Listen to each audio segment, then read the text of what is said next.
The wind howled low across the empty road, dust rising in small spirals. In the middle of that forgotten stretch, a silver-grey mare stood motionless.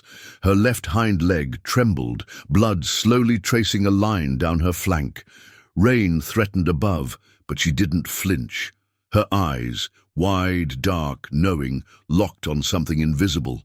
Not fear, not pain, something deeper. She exhaled sharply and waited. A few miles away, the world smelled like money and ambition. The Whitmore equestrian estate glistened in the morning sun.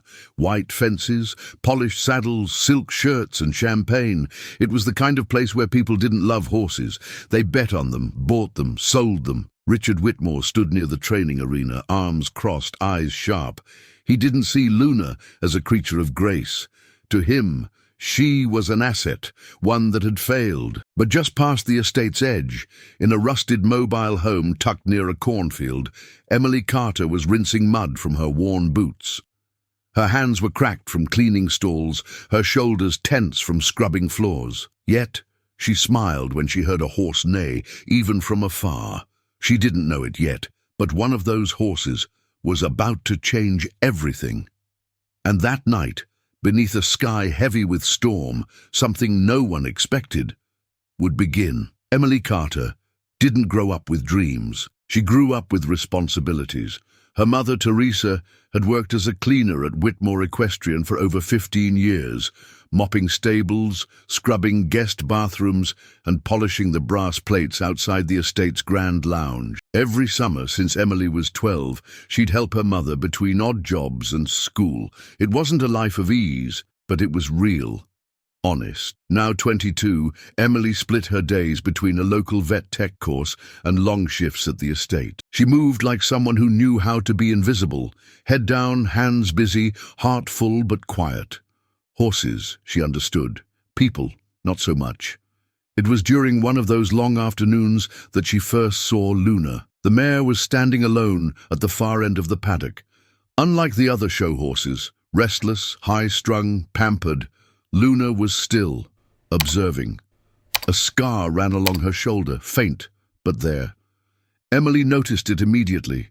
Every time she passed, Emily would slow down just a bit. Luna would watch her, ears twitching, not with fear, with curiosity. Joe Ramirez, the old trainer who had worked at Whitmore's longer than anyone, caught her staring once. "She doesn't trust easily," he said, voice rough with age. "She's smart enough to know who does and doesn't care." Emily nodded. She did care, but there were rules, unspoken ones. Girls like her didn't get close to horses like Luna, not unless someone gave permission, and Richard Whitmore didn't give permission. He gave orders. Whitmore had built his empire on control, breeding champions, selling winners. Losing wasn't part of his vocabulary. Neither was mercy. One afternoon, Emily saw him yelling at Joe near the arena. Luna had refused a jump during training. A minor slip, but Richard was furious. His face was red, voice sharp like a whip. "If she can't compete, she's useless. You know what to do." Joe didn't respond. But Emily did. Something shifted in her. A silent fury, a helpless ache. She watched as Luna was led away, head low, legs muddy. And for the first time in her life, Emily wished she had power, not to win, but to protect. Emily had always wanted one thing, to heal. Not just animals, but the quiet kind of wounds people didn't see. She dreamed of becoming a vet, not for prestige or money, but because patching up broken things made her feel whole. Luna was unlike any horse at Whitmore's. She was taller than most mares, with a quiet fire behind her eyes. Joe often said she wasn't built for pure speed, but for precision, a jumper, elegant and fierce. It was a Wednesday when it happened. Storm clouds rolled over the estate as Luna was taken to the arena for one final trial before the upcoming Derby showcase. Richard stood watching from the bleachers, arms folded, lips tight. His investors were there too, clean suits, false smiles. Emily, off-duty but lingering near the gate, watched from a distance. Her hands gripped the fence. Joe looked uneasy. The track was slick from the morning rain, but Richard insisted the show go on. Luna took the first few jumps like poetry in motion, but as she approached the triple bar, too soon, too fast, her back leg slipped. Her body twisted mid-air. The sound of her fall was sickening. A sharp cry tore from her throat as she collapsed. The arena went silent. Joe ran to her side, kneeling in the dirt. Emily couldn't breathe. Richard descended slowly, calm as stone. He glanced at Luna, panting, shaking, unable to rise, then turned to Joe. "She's done. She's hurt," Joe snapped. "She's a liability," Richard replied coldly. "Put her down or get her off my property." Emily took a step forward, but Teresa grabbed her arm. "Don't," she whispered, voice trembling. "This isn't our world." Later that night, Emily overheard two stable hands talking in hushed voices. "They're dumping her off Highway 16, one said. "Still breathing?" "Don't think Whitmore cares." She barely slept. She could still see Luna's eyes, wide, not from pain, but betrayal. The next morning before dawn, Emily packed towels, a first aid kit, and a flashlight. She borrowed her grandfather's old pickup and left without telling anyone. She drove slow, scanning every ditch and fence line, and then she saw her. Luna was lying just beyond the tree line, body streaked with mud and dried blood. Her leg was swollen, but her chest still rose and fell. She raised her head weakly as Emily approached. "Hey, girl," Emily whispered, tears already in her voice. "You're not done. Not yet." She dropped to her knees, cradling Luna's head in her lap. No ambulance, no trailer.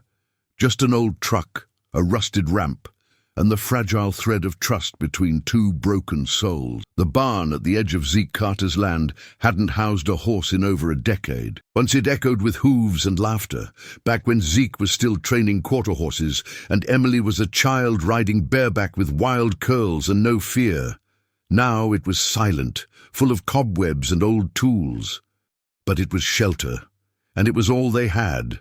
They unloaded Luna, slowly, carefully. Zeke, though hesitant at first, didn't ask questions. The moment he saw the animal, something softened in him. "She's bad off," he said, kneeling beside her injured leg. "But she ain't gone yet." Emily worked through the night.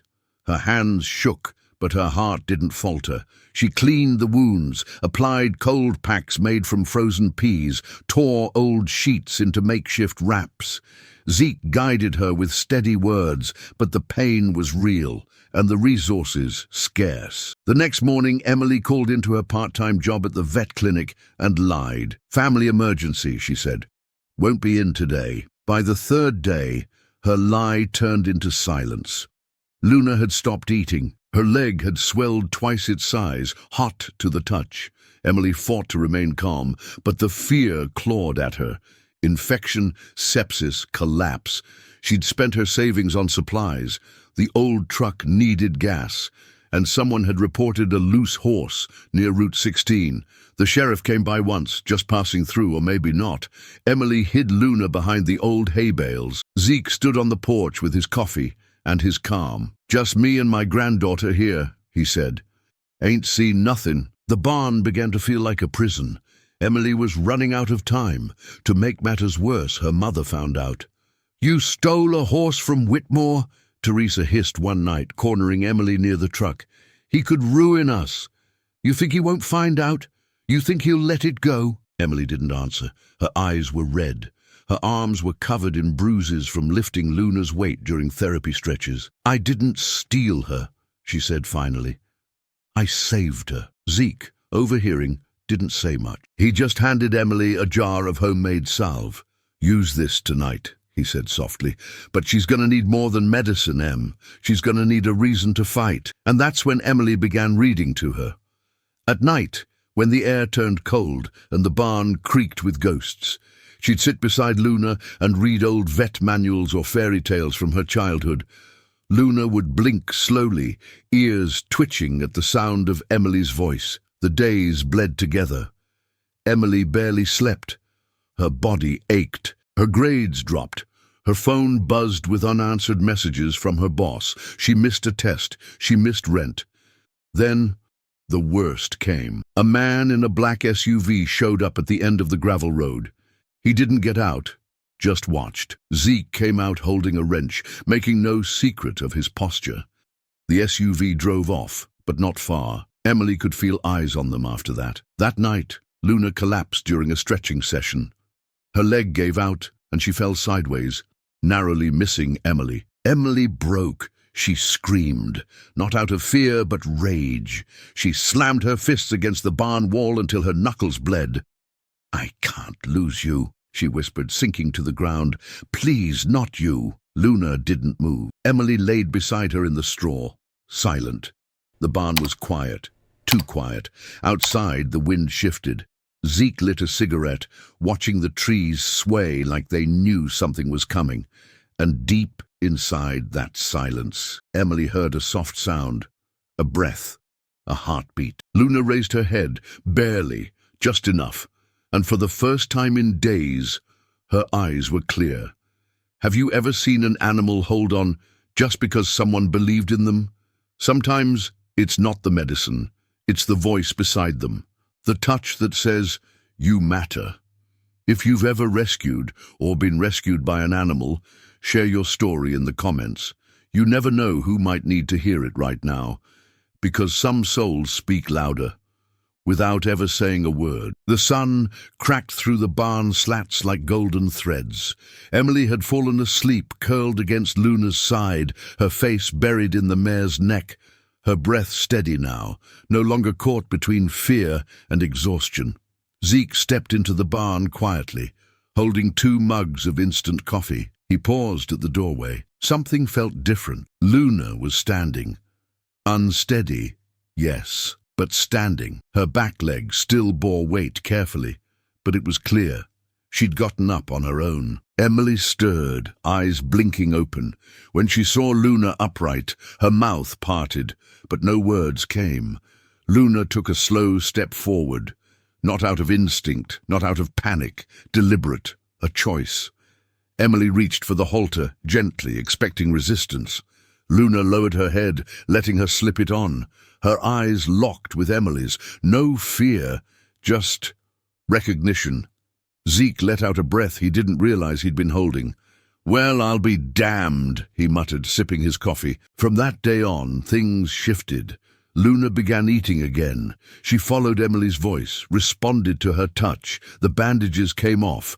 The limp remained, but it wasn't as heavy, like she'd decided it no longer defined her. They started short walks around the pasture. Emily kept her steps slow, her voice soft. "You're not broken," she'd whisper. "You're healing." One afternoon, as Zeke was mending a broken fence post, Luna spooked at a loud clap of thunder. She bolted, but stopped just a few feet away and turned back, looking for Emily. Emily raised her hand calmly. "It's okay," she said. "I'm here." Luna walked back. Later that evening, as they rested in the barn again, Emily sat beside her and asked the question she'd been holding in. "Why didn't you give up?" The mare didn't answer, of course, but she leaned her head against Emily's shoulder and let out a slow, deep breath. No one else would have understood, but Emily did. She smiled through tears and whispered, "Yeah, me neither." News travels faster in small towns than on the internet. 2 weeks after Luna stood on her own, Joe Ramirez knocked on the door of Zeke Carter's home. His flannel shirt was soaked from the rain, and his eyes, usually tired and guarded, held something else that day. "Hope. I heard a rumor," he said. "Silver mare with a bad leg, showing signs of life again." Emily stepped out onto the porch, arms folded, unsure whether to lie or tell the truth. "You found her, didn't you?" Joe said gently. "You saved her." She nodded slowly. He didn't lecture her, didn't warn her about Richard or the legal risk. Instead, he just asked, "Can I see her?" In the barn, Luna hesitated when she saw Joe, but after a few minutes, she let him stroke her mane. His voice cracked when he whispered, "Still got that fire, huh?" Joe became part of the routine, checking her joints, massaging the tendons, helping Emily build strength exercises using old tires and hay bales. The change in Luna was undeniable. Her limp reduced. Her eyes lit up during movement. She even trotted once, tentatively, but with pride. Emily, Joe, and Zeke worked like they'd been doing this for years, and in some ways, They had. Just not together, not like this. But peace never lasts long when power feels threatened. Richard Whitmore had noticed Luna's absence. He'd asked questions, too many. The two stable hands who'd left her on the roadside hadn't been smart enough to keep quiet. His lawyers were on the move. Emily found a folded piece of paper taped to the barn gate. Return property immediately or face criminal prosecution. Signed, Whitmore and Hensley, LLP. Her hands shook as she read it. Joe took it from her, crumpled it in his fist. "She's not property," he said, "not anymore." But Richard didn't see it that way. The next day, a black truck idled just beyond Zeke's fence line again. Not the same one as before. This one had tinted windows and didn't bother to hide. Emily felt her stomach twist. Luna, grazing in the field, suddenly raised her head. Her ears went rigid. Even she knew. They'd been found. The tension in the Carter household grew thicker by the hour. Zeke kept his shotgun loaded by the door. Not to use, he said, just in case someone forgot how to knock. Joe doubled the night walks around the pasture, flashlight in one hand, Luna's name on his lips. Emily barely slept. Not because she was afraid of Richard's lawyers. She was afraid of losing Luna again. Teresa, her mother, finally broke the silence at dinner. "This isn't your fight, Em," she said softly. "You're not going to win." Emily put her fork down. Her voice didn't rise. "If I don't fight for her, who will?" Outside, the barn lights flickered with the wind. Luna stood near the gate, her coat catching the last trace of daylight. She looked stronger, calmer, but not invincible. Joe gathered them all that night. Zeke, Emily, even Teresa. He laid out a plan. "If this goes legal, we'll need evidence, vet records, photos of the injury, witness testimony. I'll speak on her condition. Emily, you keep a log. Zeke, you talk to Margaret Holloway. Judge Holloway." Zeke raised an eyebrow. "You think she'll care?" "She judged Luna's first competition," Joe replied. "She remembers her. She remembers what she meant to this town before Whitmore turned her into a trophy." Margaret Holloway arrived 2 days later in a navy blue coat and wide-brimmed hat, like the courtroom never left her bones. She didn't speak much, just watched. Watched Emily lead Luna through slow walk exercises. Watched Luna respond to voice cues and eye contact. Watched how Emily cried when Luna cleared a low rail for the first time in weeks. Then Margaret turned and said one sentence: "This horse is not the same animal that was thrown away." Emily felt her chest tighten. "Because someone saw her as more than a mistake," the judge added. But the threats didn't stop. A formal letter arrived, a court date, a demand for return of valuable livestock. Richard was done hiding behind shadows. And then the final blow came. A man in a sheriff's uniform knocking on their door. "I'm here on behalf of Mr. Whitmore," he said flatly. "You'll need to appear in court next Monday. And until then, that horse is under legal dispute. If she's moved, seized or harmed, charges will follow." Emily stood frozen.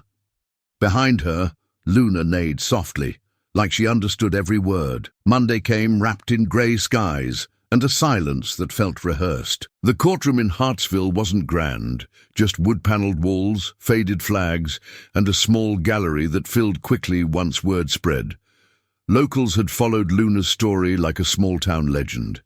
Now, they were here to see how it would end. Richard Whitmore entered, flanked by 2 lawyers, his expression unreadable, pressed suit flawless. Emily sat beside Joe, her hands folded tight in her lap. Zeke leaned forward, his hat resting beside him. Margaret Holloway presided. "Case 2045, she announced.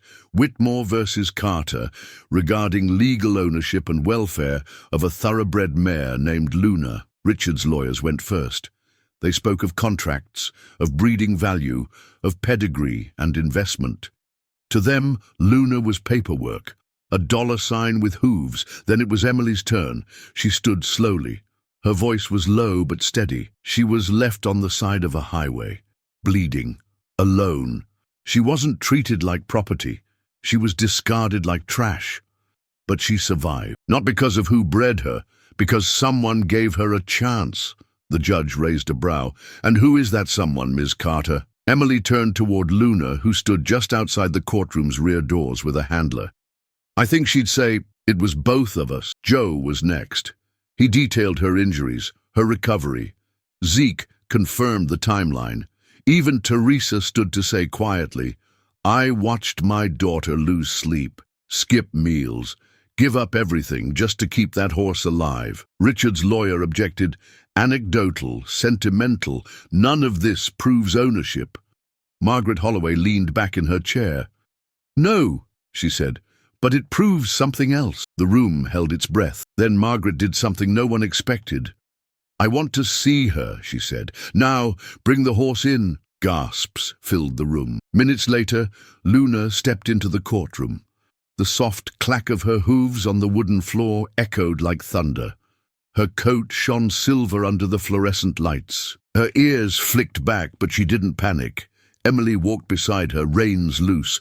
Then, without cue or warning, Luna stopped, turned, walked up to Richard. He stiffened. She didn't flinch.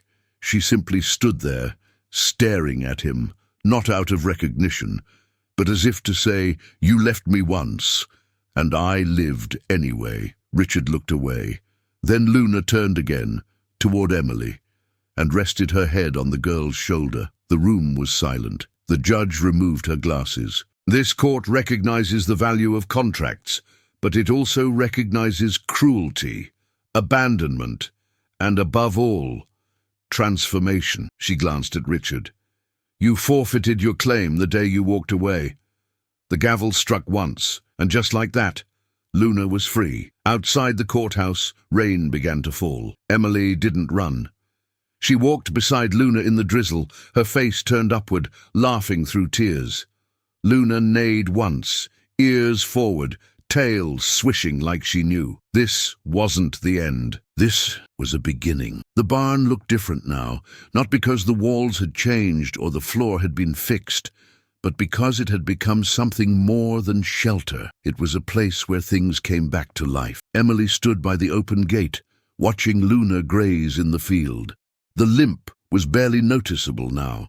The scar on her flank had faded into something soft, almost beautiful. Joe had started calling her the comeback queen. Zeke, though he'd never admit it, left fresh apples by her stall every morning.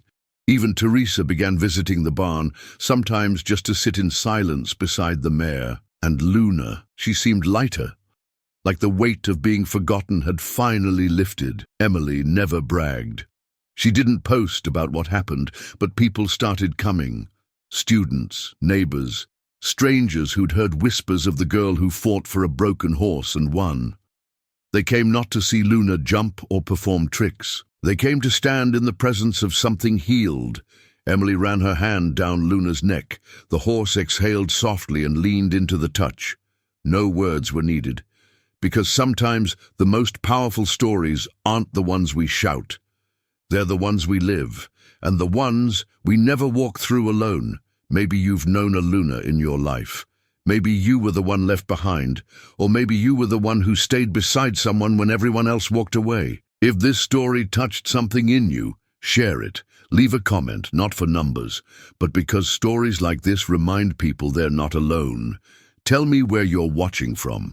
Tell me about the animal that changed you, or the moment you realized healing doesn't always come in straight lines.